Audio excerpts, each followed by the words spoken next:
Hello प्यारे दोस्तों, तेरे इश्क में पागल एक रोमांटिक प्रेम कहानी का 20वां भाग लेकर आ गए हैं। तो चलिए आज की कहानी को शुरू करते हैं। प्लीज़ रूहानी, आज मुझे अपने रूम में ले जाने दो ना, कल तुम सुला लेना, सुहाना ने कहा। तो रूहानी ने कहा अच्छा ठीक है, एक काम करते हैं, पहले मैं इसे अपने रूम में ले जाऊंगी। अगर रेहान ने इसे बाहर नहीं निकाला तब तो यह पूरी रात मेरे रूम में रह जाएगा, लेकिन अगर रेहान नहीं माना इसे रूम में सुलाने के लिए तो मैं इसे तुम्हें दे जाऊंगी, ठीक है ना। तो सुहाना ने कहा हाँ, यह ठीक रहेगा, मैं इसे विक्रांत की नज़रों से बचा लूंगी। इस बेचारे को बाहर ठंड में तो नहीं सोना पड़ेगा ना। रात को डिनर करने के बाद सभी लोग अपने अपने रूम में चले गए थे। विक्रांत अभी तक लौट कर नहीं आया था। हालांकि उसने सुहाना को मैसेज करके बता दिया था कि वह लेट आएगा। रूहानी अपने ही रूम में फर्श पर बैठे हुए छोटे से पपी से खेल रही थी। वहीं रेहान सोफे पर बैठे हुए उसे बुरी तरह से घूर रहा था। उसे तो लग रहा था कि रूहानी उसे पूरी तरह से इग्नोर कर रही है, और पता नहीं क्यों उसे उस छोटे से पपी से जलन भी हो रही थी, क्योंकि रूहानी उस पर ध्यान देने की बजाय उस पपी पर ध्यान दे रही थी, और यह बात रेहान से बर्दाश्त नहीं हो रही थी। काफ़ी देर तक ऐसे देखने के बाद रेहान ने कहा अब क्या पूरी रात तुम इसके साथ खेलती रहोगी? जाओ इसे गार्डन में छोड़ कर आओ। तो रूहानी ने रेहान की तरफ देखा और कहा क्यों क्यों छोड़ कर आऊं? ताकि इसे ठंड लग जाए, और तुम्हें सोना है तो सो जाओ, मुझे अभी इसके साथ और खेलना है। तो रूहान ने थोड़ा गुस्सा से कहा तुम्हें अगर खेलना है तो सुबह खेल लेना रूहानी, और यहाँ तुम इस पपी साथ खेलने के लिए नहीं आई हो, मेरे साथ टाइम स्पेंड करने के लिए आई हो। अब चुपचाप जाकर इसे छोड़ कर आओ। रूहानी ने जल्दी से उसे अपनी गोद में उठा लिया और कहा नहीं, मैं नहीं छोड़ कर आऊँगी।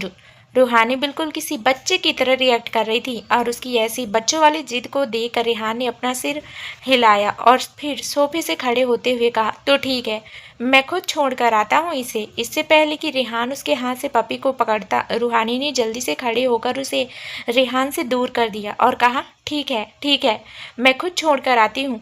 तुम्हें तो दया भी नहीं आती है, इतनी क्यूट से बेबी पर इतना बड़ा तो रूम है, कहीं भी कोने में रह जाता। फिर पपी से कहा अच्छा बेबी चलो, तुम्हें मैं बाहर छोड़ कर आती हूँ, पर किसी सेफ जगह पर, ठीक है?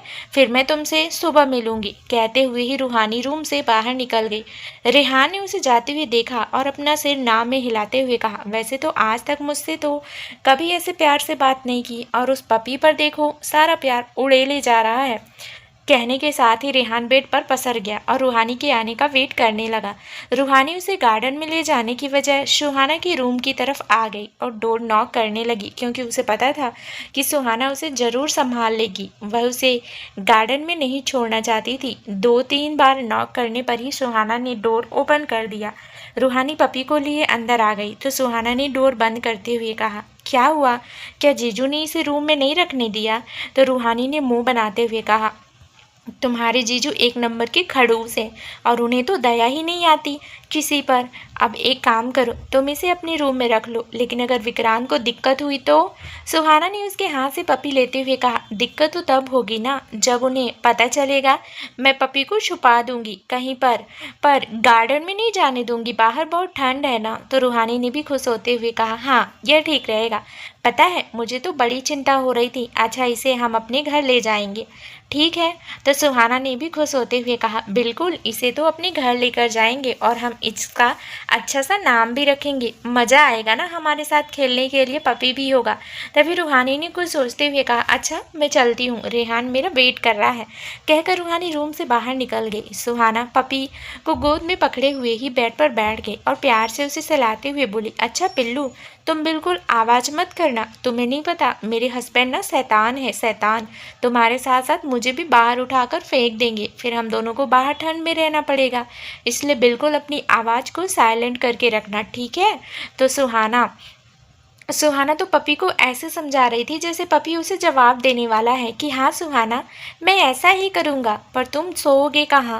कहते हुए सुहाना ने अपने आसपास नज़र डाली। अच्छा मैं तुम्हारा बिस्तर तैयार करती हूँ, पर किसी सीक्रेट जगह पर, ताकि मेरे हस्बैंड को पता ना चले।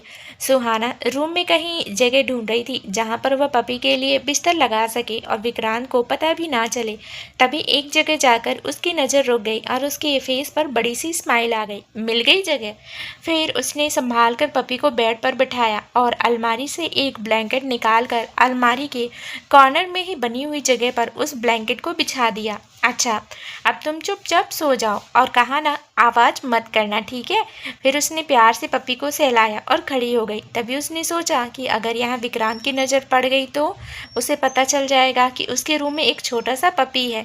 इसलिए उसने कुछ सोचा और फिर वहाँ रखी एक चेयर को लाकर उसके आगे रख दिया ताकि वह जगह छिप जाए। वैसे तो वह कॉर्नर बिल्कुल ही ऐसी जगह बना हुआ था जहाँ पर शायद ही विक्रांत की नज़र जाती, लेकिन सुहाना किसी तरह का रिस्क नहीं ले सकती थी। जब उसने पूरी तरह से उस पपी को शेव कर लिया तब जाकर उसने चैन की सांस ली। चलो, मेरा काम तो हो गया, अब मैं भी जाकर सो जाती हूँ, कहकर सुहाना बेड की तरफ बढ़ी ही थी तभी डोर पर एक बार फिर से नॉक हुई। सुहाना समझ गई कि जरूर विक्रांत वापस आ गया है।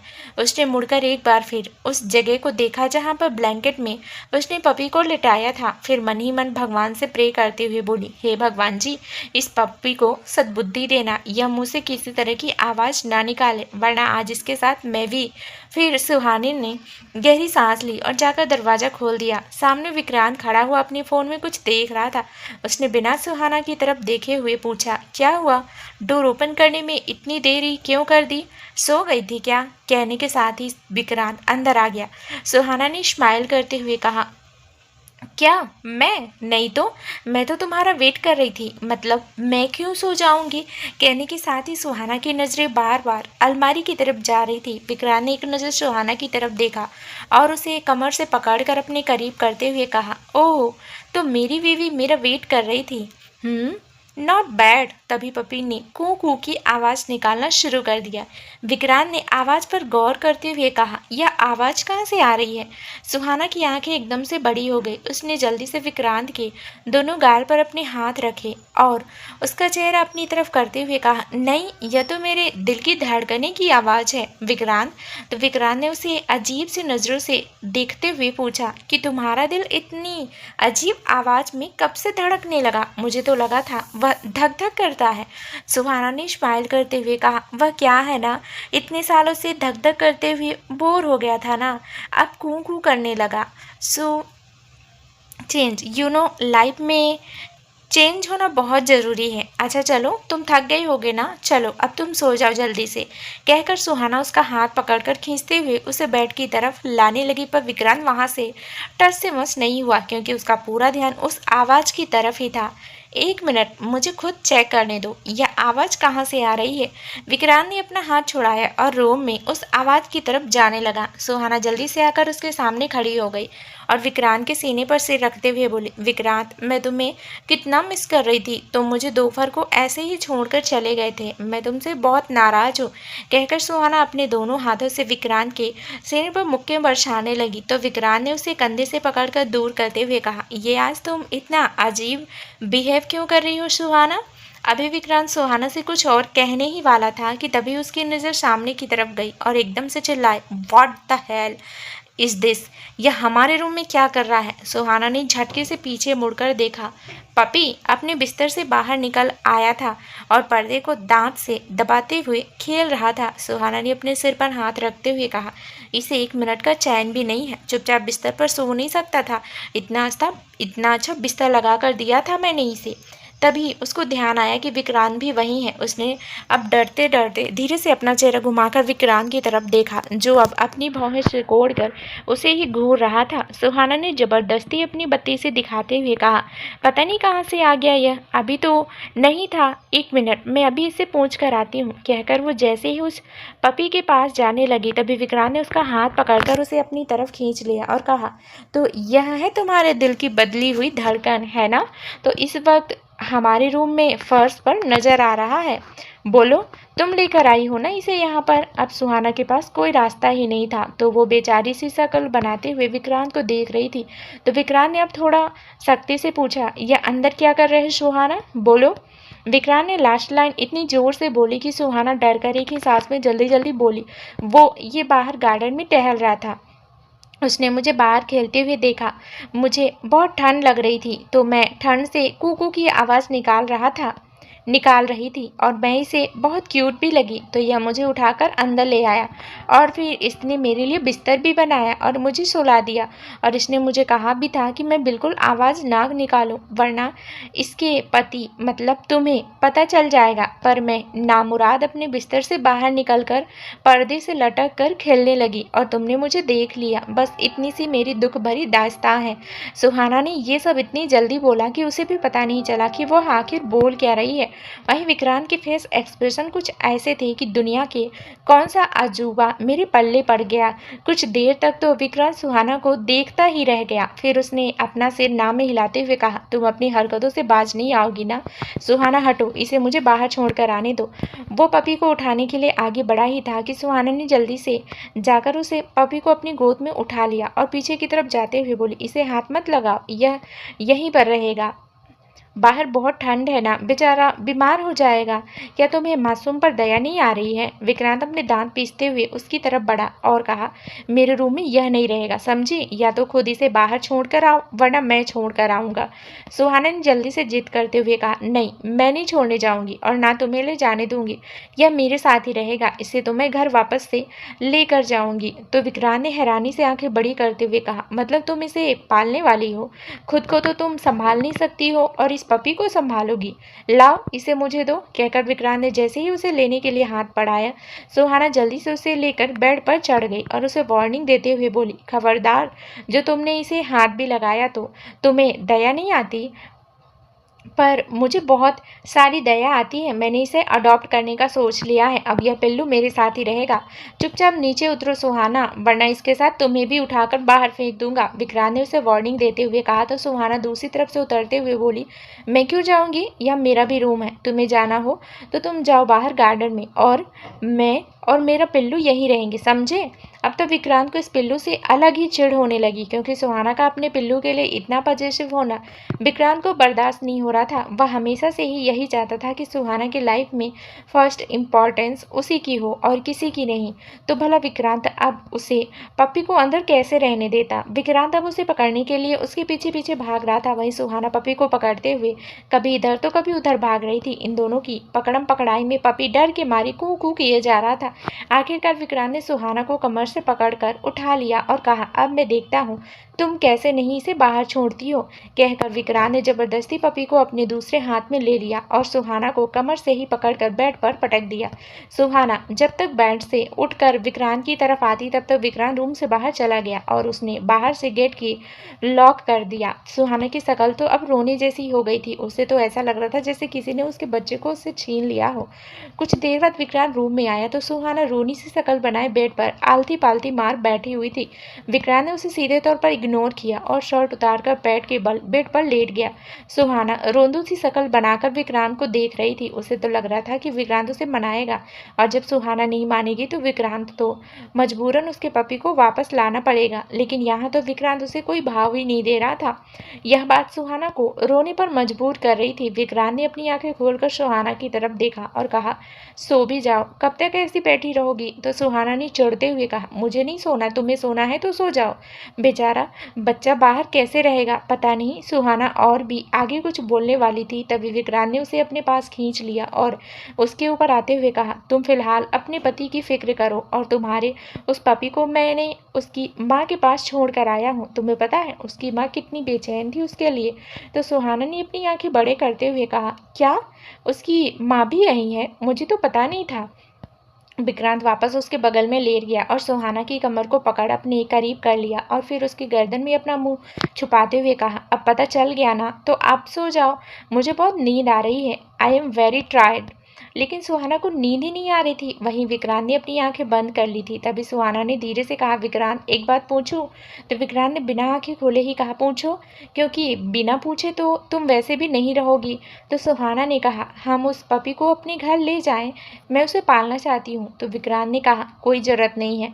तो सुहाना ने थोड़ी जिद करते हुए कहा, पर मुझे क्यूट क्यूट बेबी बहुत पसंद है विक्रांत, और वह भी बहुत क्यूट था। तो विक्रांत ने सीधा लेटते हुए सुहाना को अपने ऊपर लिटा लिया और उसकी बैग को सहलाते हुए कहा, तुम्हें अगर क्यूट बेबी बहुत पसंद है तो चिंता मत करो, फ्यूचर में तुम्हें बहुत सारी क्यूट बेबी दूंगा। आप अब चुपचाप सो जाओ।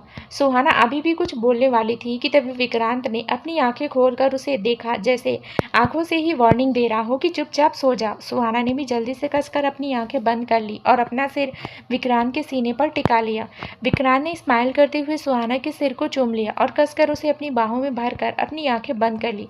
एक बड़ी सी हवेली में एक आदमी हॉल में ही इधर से उधर चहलकदमी कर रहा था। उसके चेहरे पर परेशानी साफ नजर आ रही थी।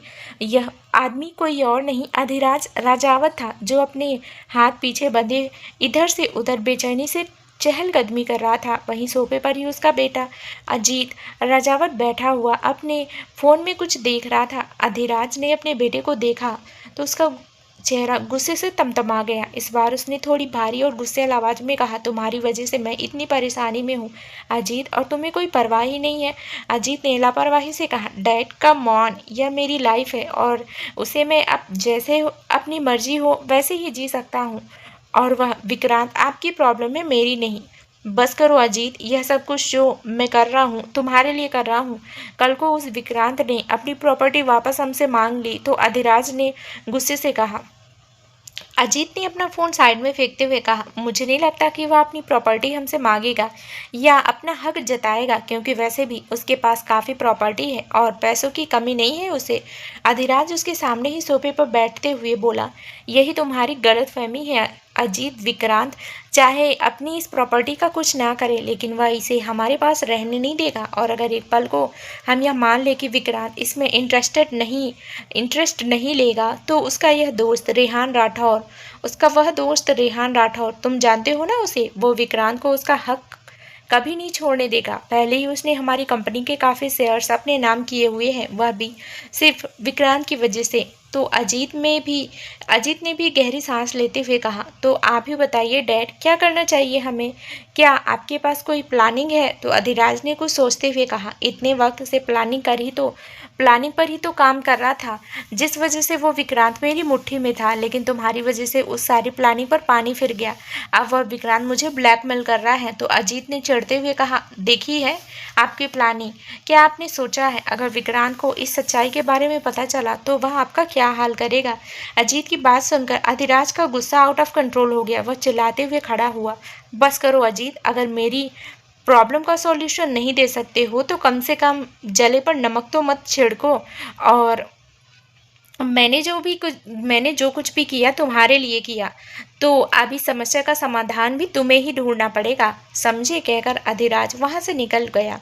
अजीत ने अपने अधिराज को जाता हुआ देखा और वापस फ़ोन उठाकर उसमें बिजी हो गया, जैसे उसे इस बात से कोई फ़र्क ना पड़ता हो। सुहाना सुबह से ही वोमिटिंग किए जा रही थी। वैसे तो उसे सभी लोगों को आज प्रोग्राम था आउटिंग के लिए जाने का, लेकिन सुहाना की तबीयत सुबह से ही खराब थी। उसकी वॉमिटिंग रुकने का नाम ही नहीं ले रही थी। विक्रांत ने रेहान और वीर से कहा भी था कि वह लोग आउटिंग के लिए चलें।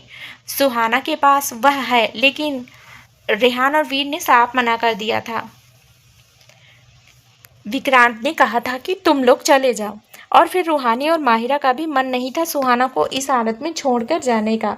सुहाना वॉश बेसिन पर झुके हुए वॉमिट किए जा रही थी। वहीं विक्रांत ने उसके बालों को पकड़कर पीछे किया और उसकी बैक को रब करते हुए कहा, कल तुमने कुछ उल्टा सीधा खाया था क्या सुहाना?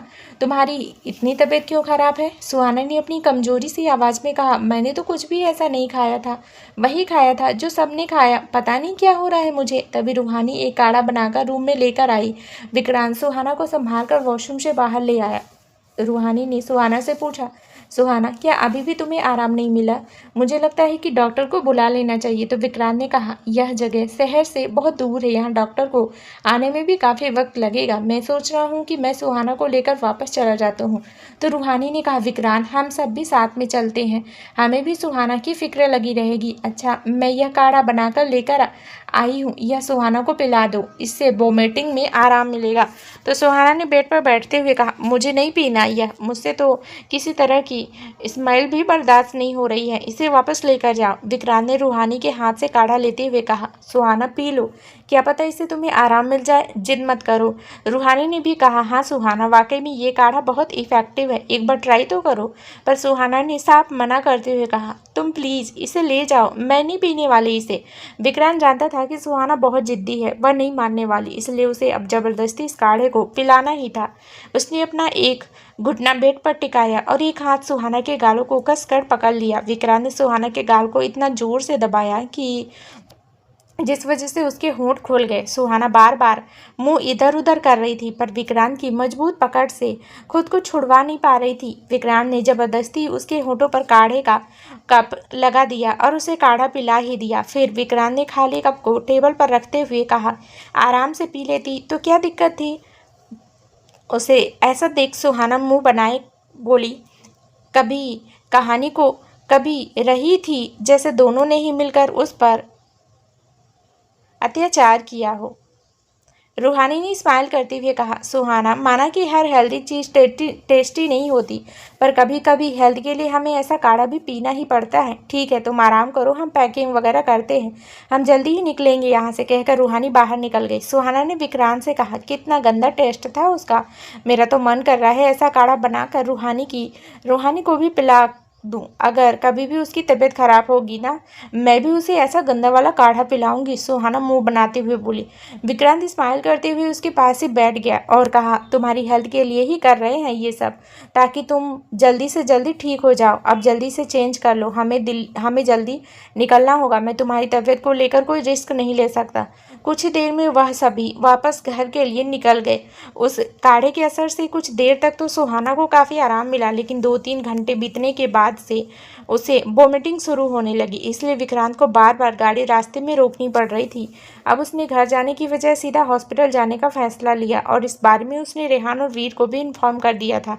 वीर, माहिरा, रेहान और कहानी सब मेंशन चले गए और वहीं विक्रांत सुहाना को लेकर हॉस्पिटल चला गया।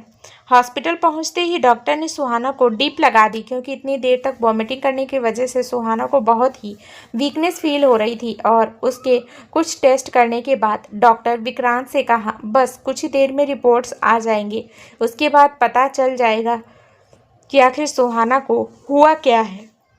विक्रांत ने कहा, ठीक है डॉक्टर। डॉक्टर रूम से बाहर चली गई। वहीं विक्रांत सुहाना के बगल में ही बैठ गया। सुहाना का चेहरा कमजोरी की वजह से बहुत ही ज़्यादा उतर गया था और इस वक्त वह सो रही थी। विक्रांत को भी सुहाना की बहुत फिक्र हो रही थी कि आखिर अचानक से इसे क्या हो गया है। कल रात तक तो बिल्कुल ठीक थी और अच्छे से उछल कूद जो कर रही थी। विक्रांत सुहाना के बगल में ही बैठ गया और अपना फ़ोन चेक करने लगा। तभी दादी भी रेहान के साथ रूम में आ गई। जब दादी को पता चला कि सुहाना की तबीयत ठीक नहीं है और वह हॉस्पिटल में एडमिट है, तो उनसे रहा नहीं गया, इसलिए वह रेहान से हॉस्पिटल चलने की जिद करने लगी। विक्रांत ने जब दादी को रूम में आते हुए देखा तो वो खड़े होकर दादी के पास आया और पूछा, दादी आप यहाँ? तो दादी ने सुहाना के पास जाते हुए कहा, हाँ मैं सुहाना से मिलने आई हूँ। क्या हो गया सुहाना को? ऐसे अचानक इसकी तबीयत क्यों खराब हुई? रेहान ने एक नज़र सुहाना की तरफ देखा, फिर विक्रांत से पूछा, डॉक्टर ने क्या कहा? आखिर अचानक से सुहाना की तबीयत क्यों खराब हुई है? तो विक्रांत ने कहा, अभी कुछ टेस्ट किए हैं, बस रिपोर्ट्स आती ही होगी, तभी पता चलेगा कि क्या हुआ है। दादी सुहाना के पास ही चेयर पर बैठते हुए बोली, कब से तबीयत खराब है सुहाना की? तो विक्रांत ने कहा, दादी आज सुबह से ही वॉमिटिंग किए जा रही है, पता नहीं क्यों, और कुछ वक्त पहले से भी कर रही थी कि उसे खाना अच्छा नहीं लग रहा, खाने की स्मेल बर्दाश्त नहीं हो रही है और उसे नींद भी बहुत आती है पिछले कुछ दिनों से, पर आज सुबह से तो यह वॉमिटिंग ही किए जा रही है, इसलिए मैं पहले इसे हॉस्पिटल ले आया। विक्रांत की बात सुनकर दादी की आंखों में चमक आ गई। उसने सुहाना के चेहरे को गौर से देखा, फिर स्माइल करते हुए बोला, मुझे तो कोई खुशखबरी लग रही है। विक्रांत को थोड़ा अजीब सा लगा कि दादी ने ये क्या बोल रही हैं और क्यों बोल रही हैं, और कुछ यही रेहान को भी लगा। कमाल है, सुहाना की तबीयत खराब है और इस बात से दादी के चेहरे की रौनक बढ़ गई। यह क्या बात होती है भला?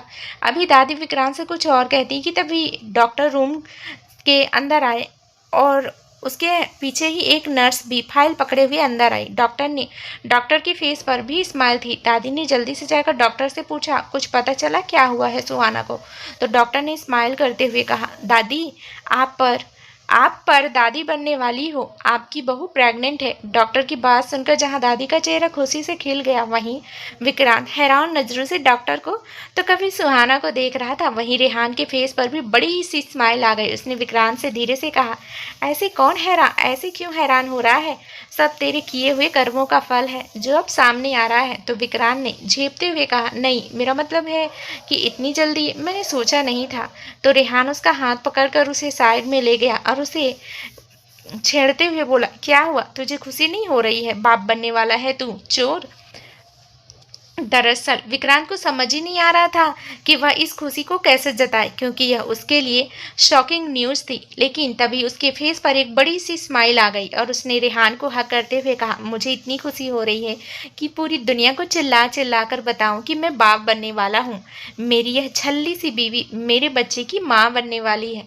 रेहान ने भी हंसते हुए विक्रांत की पीठ थपथपाते हुए कहा, जियो मेरे लाल, आखिर तुमने पहले बाजी मार ही ली। दादी की कुछ इंस्ट्रक्शन देकर डॉक्टर वहां से चली गई। दादी अब विक्रांत के पास आई और विक्रांत के सिर पर हाथ फेरते हुए बोली, बधाई हो विक्रांत, तुम बाप बनने वाले हो। पूरे हॉस्पिटल में मिठाइयाँ बंटवाओ, मैं पर दादी बनने वाली हूँ। विक्रांत ने दादी के गले लगते हुए कहा, हाँ दादी, आपके पूरे हॉस्पिटल में तो क्या, पूरे शहर में मिठाइयाँ बंटवाएंगे, किसने रोका है, बंटवाइए।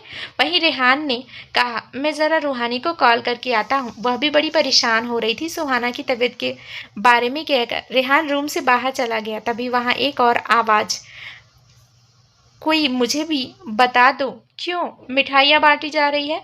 दादी और विक्रांत की नजरें उस तरफ गई जहां पर सुहानी लेटी हुई थी। दरअसल इतनी आवाज होने की वजह से सुहाना की नींद टूट गई थी और वह दोनों ही कंफ्यूजन से देख रही थी। दादी खुश होती हुए सुहाना के पास आई और उसकी बलाइयां लेते हुए बोली, मेरी बच्ची, तुम्हें नहीं पता अब तुम्हारी लाइफ में नया मेहमान आने वाला है। वहीं विक्रांत बड़े ही प्यार से सुहाना को देख रहा था। अगर इस वक्त दादी यहाँ मौजूद नहीं होती तो वह कसकर सुहाना को गले से लगा लेता। वहीं सुहाना ने जब दादी की बात सुनी तो कंफ्यूज से पूछी, दादी, नया मेहमान आने वाला है? कौन? आपका कोई रिश्तेदार है क्या? सुहाना की बात सुनकर दादी और विक्रांत दोनों को ही हंसी आ गई। विक्रांत ने अपना सिर हिलाते हुए कहा, यह कभी कोई सीधा नहीं सोच सकती है, हमेशा उल्टा ही सोचेगी। दादी हंसते हुए कहा, अरे बुद्धू, तुम माँ बनने वाली हो, जल्दी हमारे घर में छोटा सा बेबी आने वाला है। दादी का यह कहना था कि सुहाना झटके से उठकर बैठ गई।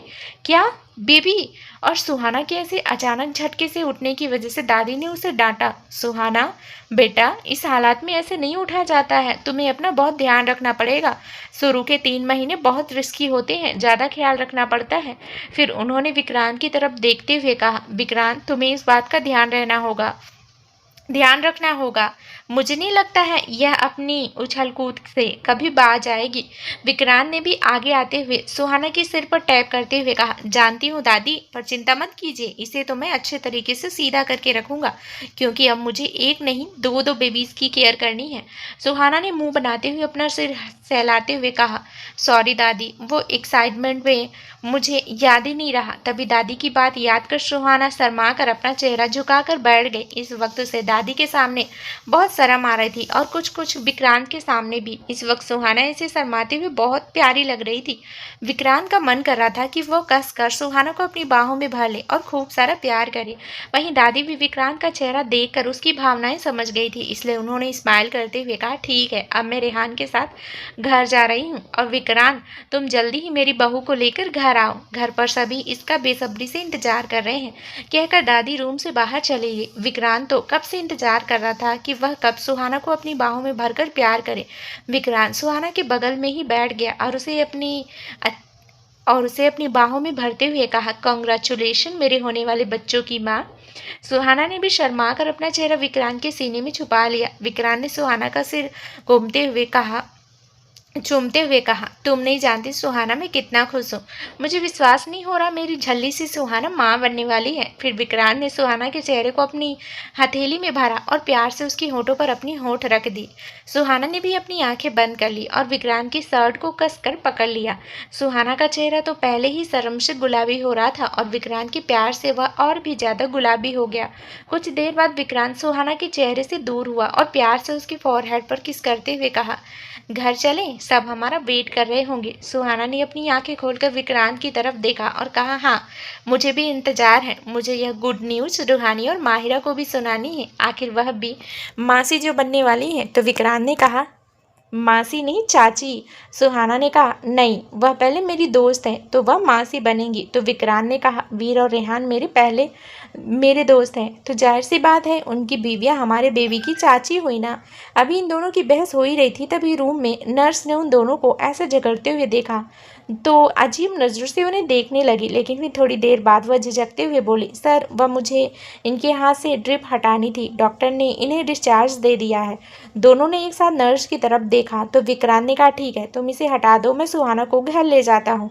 नर्स ने आगे बढ़कर सुहाना के हाथ से ड्रिप हटा दी और कुछ देर बाद रूम से बाहर चली गई। विक्रांत ने उसे गोद में उठाते हुए कहा, तो चलो अब हमारे बेबी की चाची को खुशखबरी सुनाते हैं। सुहाना ने फिर मुंह बनाते हुए विक्रांत की तरफ देखा और कहा, मासी। तो विक्रांत ने अपनी भौहें चढ़ाते हुए कहा, मैंने कहा ना चाची, समझी।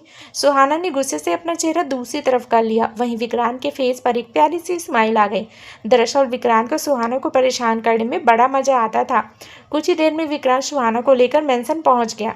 सभी लोग नन्हे मेहमान के आने की खुशखबरी सुनकर बहुत ही ज्यादा खुश थे। रात के वक्त रूहानी रेहान के सीने पर सिर रखे कुछ सोच रही थी। उसके फेस पर बड़ी ही प्यारी सी स्माइल थी। वहीं रेहान हेडरेस्ट से टैग लगाए अपनी फ़ोन में मेल चेक कर रहा था। रूहानी ने चेहरा उठाकर रेहान की तरफ देखा और कहा, रेहान मुझे तो बहुत एक्साइटमेंट हो रही है, हमारे घर में छोटा सा बेबी आने वाला है। तो रेहान ने कहा, यह बहुत ही अच्छी खबर है। तो रूहानी ने कहा, पता है रेहान, मुझे बेबी बहुत पसंद है। जब बेबी आएगा ना तो सबसे ज़्यादा उसे मैं ही उठाऊंगी। रेहान ने रूहानी के बालों को सहलाते हुए कहा, ठीक है, और तब तक तुम्हारे पास भी खुद का बच्चे आ जाएगा। रेहान अभी भी फ़ोन में ही देख रहा था। यह बात रूहानी को अच्छी नहीं लग रही थी। उसने रेहान के हाथ से फ़ोन खींचकर दूर करते हुए कहा, जब मैं तुम्हारे पास हूँ ना तो तुम सिर्फ मुझ पर ध्यान दिया करो, इस फ़ोन पर नहीं, समझे। रेहान ने रूहानी के हाथ से फ़ोन लेने के लिए अपना हाथ आगे बढ़ाते हुए कहा, रूहानी क्या कर रही हो, मैं ज़रूरी मेल चेक कर रहा हूँ। तुम्हारे लिए पहले मैं ज़रूरी हूँ, ना कि यह मेल, समझे। कहकर रूहानी फ़ोन को लेकर दूर हट गई। रेहान ने रूहानी से कहा, चुपचाप फ़ोन इधर दो and stop doing this childish things.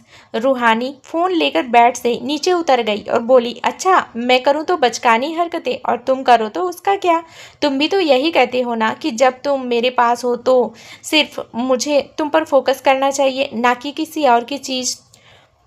तो रेहान ने एक गहरी सांस ली और कहा, ठीक है मैं नहीं देख रहा फ़ोन, अब इधर आओ। तो रूहानी ने अपनी भौहें चढ़ाते हुए पूछा, पहले प्रॉमिस करो कि फ़ोन नहीं देखोगे।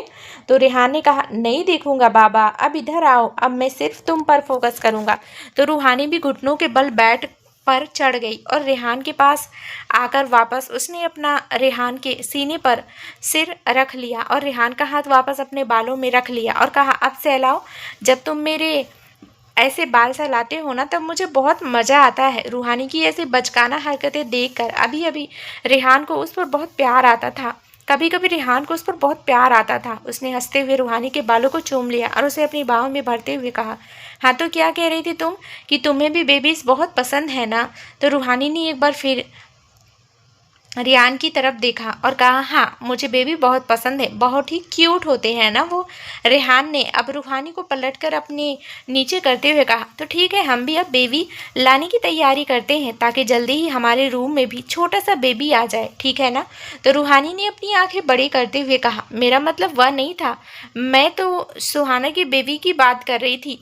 तो रेहान ने रूहानी की तरफ नेक पर किस करते हुए कहा, जब एक बच्चे के आने की खबर से घर में इतनी रौनक आ गई तो सोचो जब बहुत सारे बच्चे आ जाएंगे तो कितनी रौनक होगी। चलो अब तुम सिर्फ मुझ पर फोकस करो, ना कि किसी और की बात पर। अब रूहानी ने कुछ भी नहीं कहा और अपनी उंगलियां रेहान के बालों में फेरने लगी।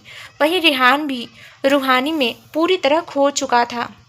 दूसरे दिन रेहान की नींद खुली तो उसे रूहानी बेड पर नजर नहीं आई। वो समझ गया कि रूहानी पहले ही रेडी होकर जा चुकी है। रेहान भी उठकर वॉशरूम की तरफ बढ़ गया। कुछ देर बाद रेहान जब रेडी होकर नीचे आया तो उसे हॉल में ही एक शख्स बैठा हुआ नजर आया जिससे रूहानी बड़ा खुश होकर बात कर रही थी। दादी भी वहीं पर मौजूद थी। रेहान ने कन्फ्यूजन से उस शख्स की तरफ देखा क्योंकि वह उसका चेहरा नहीं देख पा रहा था। उसकी पीठ रेहान की तरफ थी। रेहान सीढ़ियाँ उतरते हुए वहीं आ गया। उसने देखा कि वह शख्स कोई और नहीं शिवाय था। शिवाय को देखकर रेहान ने खुश होते हुए उसकी तरफ हाथ बढ़ाते हुए कहा, मुझे तुमसे मिलकर बहुत खुशी हुई। अच्छा हुआ जो तुम आ गए, मुझे तुम्हारा ही इंतजार था। तो रूहानी ने कन्फ्यूजन से पूछा, क्या तुम्हें पता था रेहान की भाई आने वाले हैं? तो रेहान ने सोफे पर बैठते हुए कहा, हाँ रूहानी, मेरी पहले ही बात हो चुकी थी शिवाय से कि ये जल्दी ही इंडिया आने वाला है। तभी वहां पर विक्रांत भी आ गया। रेहान ने विक्रांत को शिवाय से मिलवाते हुए कहा, विक्रांत यही है शिवाय जिसके बारे में मैंने तुमसे बात की थी। शिवाय को देखकर विक्रांत ने स्माइल करते हुए हैंड शेक करने के लिए अपना हाथ आगे बढ़ाया और कहा, I am glad to meet you Shivansh. Shivansh ने स्माइल करते हुए विक्रांत से हैंड शेक किया और कहा, मी टू विक्रांत। फिर विक्रांत भी वहीं रेहान के पास ही सोफे पर बैठ गया। रेहान ने दादी से कहा, दादी दरअसल शिवाय को मैंने ही यहाँ बुलाया था। शिवाय काफ़ी बड़ा न्यूरो सर्जन है और देविका दी के बारे में मैंने शिवाय से बात की थी तो शिवाय इसी सिलसिले में यहाँ आया है। दादी ने शिवाय से पूछा, शिवाय बेटा तुम्हें क्या लगता है हमारी देविका ठीक तो हो जाएगी ना? मुझे अपनी बच्ची की ऐसी हालत देख ही नहीं जाती। तो शिवाय ने अपनी पलकें झपकाते हुए कहा, हाँ दादी आप चिंता मत कीजिए, मैंने उनकी सारी रिपोर्ट्स देखी है और मुझे काफ़ी चांसेस लगते हैं बस एक सर्जरी से वह पूरी तरह से ठीक हो जाएंगी। फिर कुछ देर रुक कर शिवाय ने कहा, क्यों, मैं उन्हें देख सकता हूँ? तो विक्रांत ने कहा, जरूर, चलो मैं तुम्हें उनसे मिलवाता हूँ। विक्रांत शिवाय को अपने साथ ही देविका के रूम में ले गया। रूम का डोर ओपन कर विक्रांत अंदर आया और उसके पीछे ही शिवाय भी। देविका बेड पर मशीनों से घिरी हुई बेसुध हालत में लेटी हुई थी। इस हालत में भी उसके चेहरे पर एक अलग ही सौम्यता थी। ऐसा लग रहा था वह गहरी नींद में सो रही हो। वहीं शिवाय देविका को आंखों में एक अलग ही इमोशंस लिए देख रहा था जिससे शायद विक्रांत ने नोटिस नहीं किया। विक्रांत अभी शिवाय से कुछ कहता कि तभी विक्रांत का फ़ोन रिंग करने लगा। उसने शिवाय से कहा, मैं बस थोड़ी देर में आता हूँ, एक ज़रूरी कॉल अटेंड करनी है। कहकर विक्रांत रूम से बाहर निकल गया। शिवाय जो कई तरह के इमोशंस आंखों में लिए देविका के चेहरे को देख रहा था, यह उसके पास में ही चेयर पर बैठ गया। शिवा ने देविका का हाथ अपने हाथों में पकड़ लिया और उसे सहलाते हुए कहा, कितने सालों बाद तुम्हें देख रहा हूँ देविका, बिल्कुल भी तुम नहीं बदली। तुम आज भी वैसे ही हो, अगर बहुत खूबसूरत। मैंने कभी नहीं सोचा था कि कभी इस मोड़ पर आकर तुमसे मिलूंगा। मैंने तो कब का गिव अप कर लिया था, लेकिन फिर भी मैंने किसी और का हो ही नहीं पाया। पर आज तुम्हें इस हालत में देखकर अपना दिल टूटता हुआ महसूस हो रहा है। शायद इतना दर्द तो मुझे तब भी महसूस नहीं हुआ जितना आज महसूस हो रहा है। दरअसल शिवाय काफ़ी बड़ा बिजनेसमैन था, लेकिन सर्जन बनना उसका एक सपना था, इसलिए उसने अपना यह एम पूरा किया था। जब रेहान ने शिवाय से देविका के बारे में बात की थी उस वक्त शिवाय समझ नहीं पाया था कि रेहान किस देविका की बात कर रहा है, लेकिन जब रेहान ने देविका की सारी रिपोर्ट्स उसे मेल की थी तब उसके मन में एक डाउट हुआ, ये कहीं वह देविका तो नहीं जिसे वह जानता है। लेकिन कुछ दिन पहले ही उसका डाउन क्लियर हो गया। जहां वह 1 महीने बाद इंडिया आने वाली थी, वह 1 महीने पहले ही इंडिया आ गया और अब तो उसने मुंबई में ही शिफ्ट होने का फैसला लिया था। शिवाय को देविका की बीती जिंदगी के बारे में कुछ नहीं पता था कि उसके साथ क्या हुआ है, लेकिन उसने अभी नहीं सोचा था कि वह देविका से कभी मिलेगा। क्या रिश्ता था शिवाय का देविका के साथ, क्यों वह देविका से मिलने के लिए इतना बेचैन था, अब यह सब तो हम आगे ही जानेंगे। देविका तुम जानती हो ना, कुछ ना होकर भी हमारे बीच में बहुत कुछ था, पर शायद एक अधूरी सी कहानी।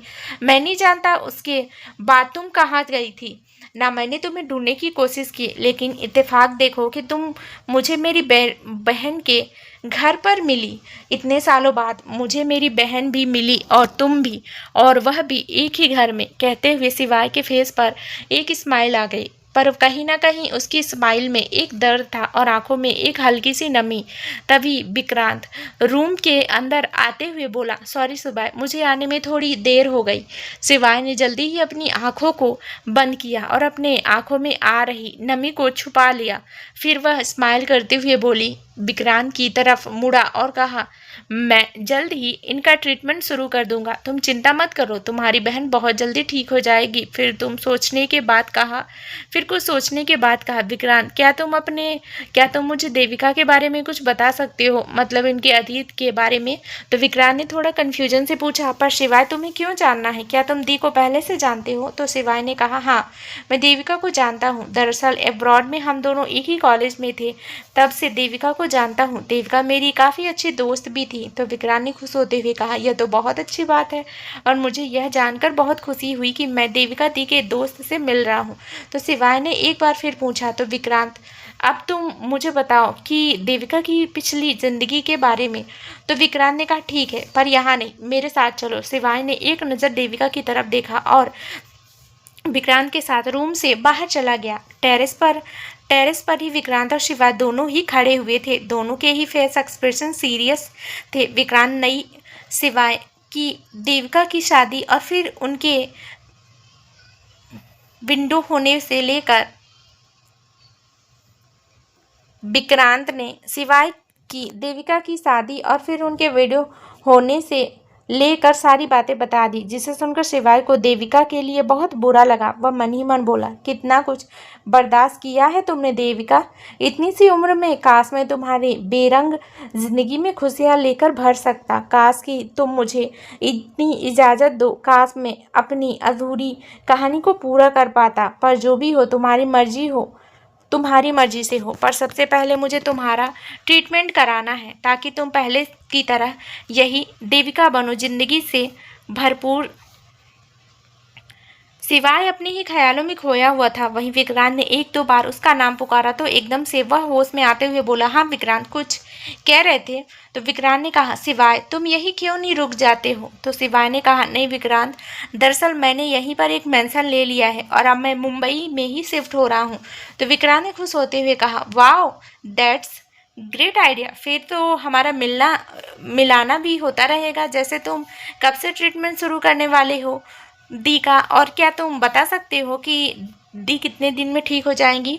जो शिवांश ने स्माइल करते हुए विक्रांत के कंधे पर हाथ रखा और कहा, मैं पूरी कोशिश करूंगा कि देविका जल्द से जल्द ठीक हो जाएंगी। आखिर वह मेरी बहुत अच्छी दोस्त भी हैं और मैं उसे इस हालत में नहीं देख सकता। फिर उसने अपने हाथ अपनी पॉकेट में रखे और कुछ सोचते हुए कहा, पहले तो मुझे देविका के कुछ टेस्ट करने होंगे, उसके बाद ही मैं सर्जरी की डेट बता पाऊंगा। तो विक्रांत ने कहा, तुम्हें जो करना हो तुम वह करो, बस मुझे मेरी देविका दी बिल्कुल ठीक चाहिए, पहले की तरह।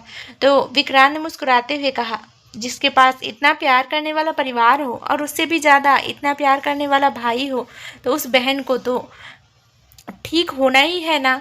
अच्छा, अब मैं चलता हूँ, मैं कल ही देविका को अस्पताल में शिफ्ट करवा दूंगा, वहीं पर इसके सारे टेस्ट होंगे। विक्रांत ने हाँ में सिर हिलाया तो शिवाय वहाँ से चला गया। शिवाय मेन गेट की तरफ जा ही रहा था कि तभी रूहानी ने उसे आवाज़ देकर रोक लिया। शिवाय ने पलटकर रूहानी की तरफ देखा। रूहानी जल्दी से भागते हुए शिवास के पास आई और उसे हक करते हुए बोली, भाई आप यहीं शिफ्ट होने वाले हो ना? फिर सभी आपके साथ ही शिफ्ट होंगे ना? तो शिवाय ने प्यार से उसके सिर पर हाथ फेरते हुए कहा, रूहानी, डैड भी मेरे साथ ही शिफ्ट हो रहे हैं, कुछ दिनों में डैड यहाँ आ जाएंगे। तो रूहानी ने कहा, फिर तो भाई मैं डैड से मिलने आऊँगी, मैं उनसे सिर्फ एक ही बार मिली हूँ, मैं उन्हें बहुत मिस करती हूँ। तो शिवाय ने कहा, रूहानी, जब तुम रेहान से नाराज़ होकर चली गई थी, मैंने तुम्हें कहा था कि तुम हमारे पास आकर यहाँ पर रहो, पर तुम नहीं माने ही नहीं। तभी रेहान, जो रूहानी के पीछे ही खड़ा था और कुछ देर पहले ही वहां आया था, उसने कहा, अगर यह तुम्हारे पास आकर रहती तो क्या मैं इसे सबसे पहले तुम्हारे पास नहीं ढूंढता सिवाय? और तुम्हारी बहन बहुत चालाक है, बहुत सोच समझकर जगह ढूंढी थी इसने मुझसे छिपने के लिए, पर अफसोस वहां भी मैंने इसे ढूंढ ही लिया। रूहानी ने पलटकर रेहान की तरफ देखा और फिर अपने भाई से कहा, अगली बार अगर मैं अपने पति से नाराज हुई ना भाई, तो फिर मैं आपके पास ही जाकर रहूंगी। शिवानी स्माइल करते हुए पहले रेहान की तरफ देखा और फिर रूहानी से कहा, मेरा घर तुम्हारे लिए हमेशा खुला हुआ है रूहानी। जब भी तुम्हें रेहान से झगड़ा करने का मन हो तो बेशक करने लायक आ सकती हो, वह भी पूरे हक के साथ। कहकर शिवानी रेहान की तरफ पास की और वहां से चला गया। वहीं रेहान ने जब रूहानी की बात सुनी तो उसके सामने खड़ा हो गया और अपनी भौहें चढ़ाते हुए पूछा, क्या कहा तुमने अपने भाई से? मतलब जब भी तुम मुझसे झगड़ा करोगी तो अपनी मायके चली जाओगी? तो रूहानी ने कहा, और नहीं तो क्या, अब पूरी जिंदगी तुम्हारे साथ रहना है तो पता नहीं कितनी बार झगड़े होंगे तुमसे। अब मेरे पास भी एक घर है जहाँ पर मैं आराम से सो सकती हूँ, और ज़्यादा तुम मुझे परेशान करोगे वहाँ आके ना, तो फिर मेरा भाई तुम्हें देख लेगा। रूहानी ने एटीट्यूड के साथ कहा और वहां से चली गई।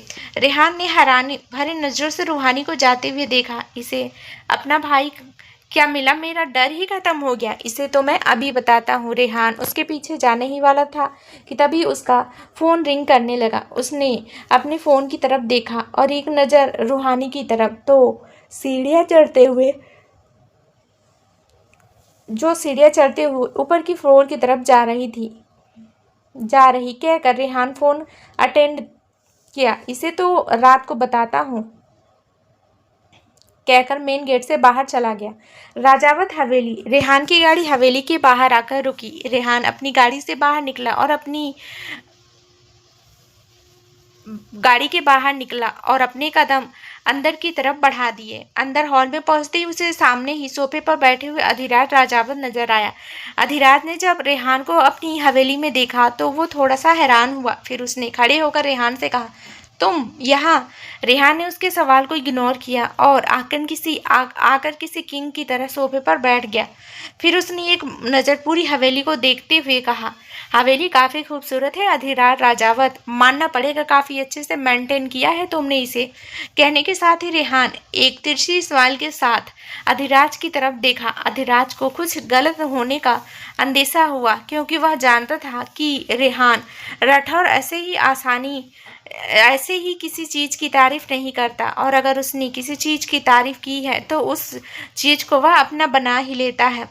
अधिराज ने दोबारा रेहान से पूछा, वह सब तुम छोड़ो रेहान, और यह बताओ कि तुम यहाँ क्यों आए हो? रेहान ने कहा, मैं यहाँ पर तुम्हारे मुंह से सच उगलवाने आया हूँ, एक ऐसा सच जिसे तुमने झूठ का लवादा उड़ाकर इतने सालों से विक्रांत को ब्लैकमेल किया है। रेहान की बात सुनकर अधिराज एकदम से हड़बड़ा गया। फिर भी वह अपनी हड़बड़ाहट छुपाते हुए बोला, तुम किस बारे में बात कर रहे हो और क्या सब झूठ लगा रखा है? रेहान स्माइल करते हुए अपनी जगह से खड़ा हुआ और अधिराज के सामने आकर तनक कर खड़ा हो गया और बोला, विक्रांत की माँ का सच? अधिराज, तो तुम मुझे अब सीधी तरह से बता रहे हो या अपने तरीके से मैं सच को निकलवाऊं? रेहान की बात सुनकर अधिराज के चेहरे पर पसीने की बूंदें नजर आने लगी।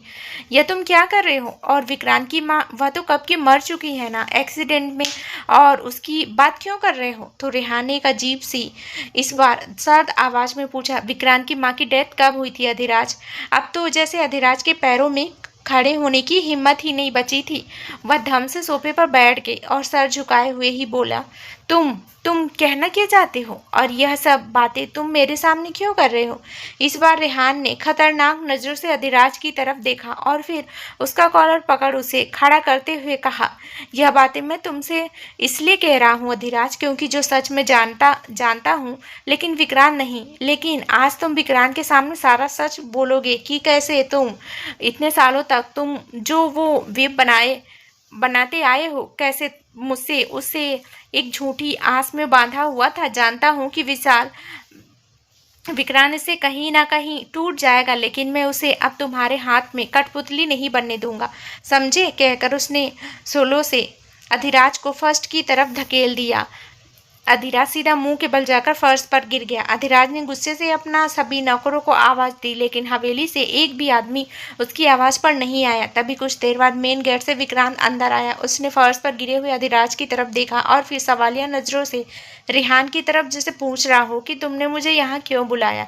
रेहान ने विक्रांत की तरफ देखा और कहा, अब वक्त आ गया है विक्रांत, झूठ पर से पर्दा हटाने का। मैं कभी नहीं चाहता था कि तुम्हारी उम्मीदें टूटे, क्योंकि एक सच जो मुझे कुछ दिनों पहले ही पता चला है, उसे जानकर तुम्हारी शायद सारी उम्मीदें टूट जाएगी, वह भी इस नीच इंसान की वजह से। तो विक्रांत ने अधिराज की तरफ देखा और फिर रेहान से पूछा, किस सच की बात कर रहे हो तुम रेहान? और यह अधिराज राजावत, इसकी क्या हालत? तो रेहान ने कहा, जल्दी तुम्हें पता चल जाएगा। फिर उसने जाकर एक बार फिर किलर पकड़ा, उसका कॉलर पकड़ा और उसे खड़ा करते हुए कहा, अब तुम सच बोल रहे हो या मार मार कर तुमसे सच निकलवाऊं, क्योंकि तुम्हारे बुलाए हुए एक भी आदमी यहाँ नहीं आने वाले अधिराज, क्योंकि इस हवेली को चारों तरफ से मेरे आदमियों ने घेर लिया है। अगर तुम चाहते हो कि तुम आगे की जिंदगी जी पाओ तो विक्रांत को सब सच बताओ। इतने सालों से तुमने कैसे उसकी आंखों पर पर्दा डाला हुआ था? रेहान की बात सुनकर विक्रांत को भी अब कुछ गलत होने का अंदेशा हुआ। उसने अधिराज के पास जाकर उसका कॉलर पकड़कर उसे झिझोड़ते हुए कहा, रेहान क्या कर रहा है अधिराज? किस बात की बात कर रहा है वो? कौन सा सच जो इतने सालों से तुम मुझसे छुपा रहे हो? बोलो, विक्रांत ने अधिराज पर चिल्लाते हुए कहा। तो दोस्तों, क्या नया ट्विस्ट होगा आगे इस कहानी में, ये जानने के लिए इस कहानी का अगला भाग जरूर सुनिए, जो बहुत ही जल्दी इस चैनल पर प्रसारित कर दिया जाएगा। धन्यवाद दोस्तों।